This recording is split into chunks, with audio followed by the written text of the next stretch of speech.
Hello everyone, welcome to my channel, and today I'll be looking at the Samsung Galaxy Z Fold 6.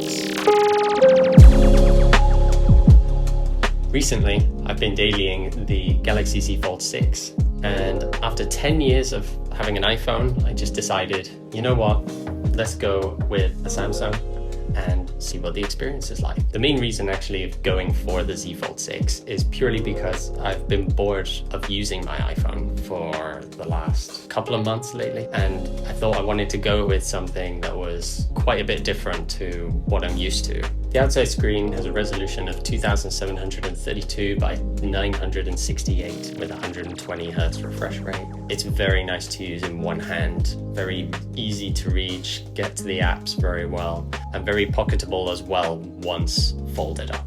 The phone's inner resolution is 2160 by 1856 pixels. My favorite way to use the screen is through the web browser. It enables me to watch the news a little bit better, view content way better, and playing games on this is fantastic, especially something like Subway Surfers, which just takes the cake compared to the classic candy bar phone. One very small thing that I really like, especially on the Samsungs, is when you plug it in, you actually see how long you have until the phone is fully charged, which is something I didn't think I needed until I actually, well, of course, used it, and now it's a feature that I really love to see and would love to see on the iPhone. The high refresh rate of 120 Hz just enables you to have that really smooth scrolling experience, especially when you're going to apps. Those small things like that make a big difference for sure, especially with such a big screen to view.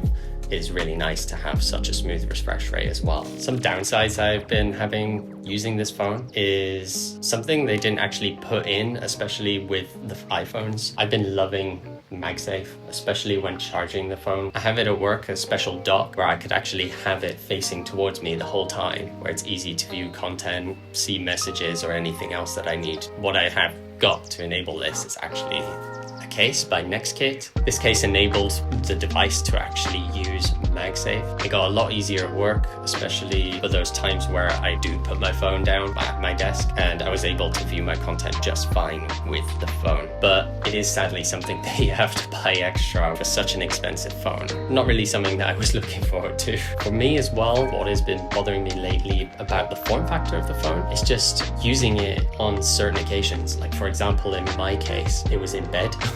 Weirdly enough, watching YouTube videos is really awkward with just the device itself like this, but also having it open and having to hold it like this is just awkward as well, because you're not really able to get a comfortable position whilst holding the phone with one hand, and it just made it really awkward to use. And also purely because of the shape of the phone, you have a lot of bezel effectively on such a nice screen. You would want to utilize the whole screen, and of course during the video you could zoom into the screen, but you're losing a lot of the video content itself because you have to crop in so much. That's another thing that really bothered me about the phone, is just purely how content looks on it, specifically video, which was really different compared to a normal candy bar phone. Third-party app support as well has been difficult, especially when I use an app for my local gym with my iPhone. I can't get that app on Android, so I don't know how people with an Android get into my gym. That also enabled me to not be able to get to the gym some days, so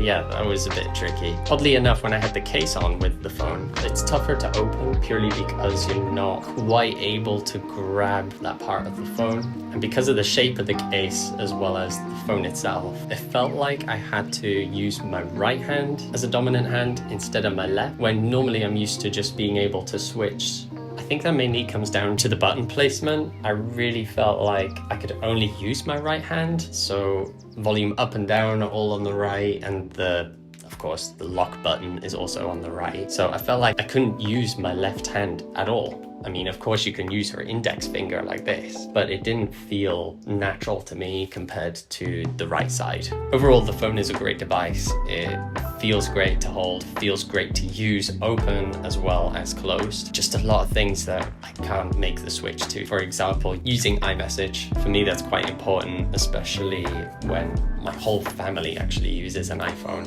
and is integrated into using an iPhone, it can be very tough to switch to something like a Samsung or another Android phone. Even though the feeling is nice, and I actually quite like the thin display, it's just awkward to use in certain circumstances, like for example, watching videos and other types of content on there. And something like listening to Apple Music is not as good to use on the Samsung when it is on the iPhone, of course. It's been a great experience using the phone, but sadly, it's not going to be the phone for me just yet, even though I'd love to have something like this in the near future.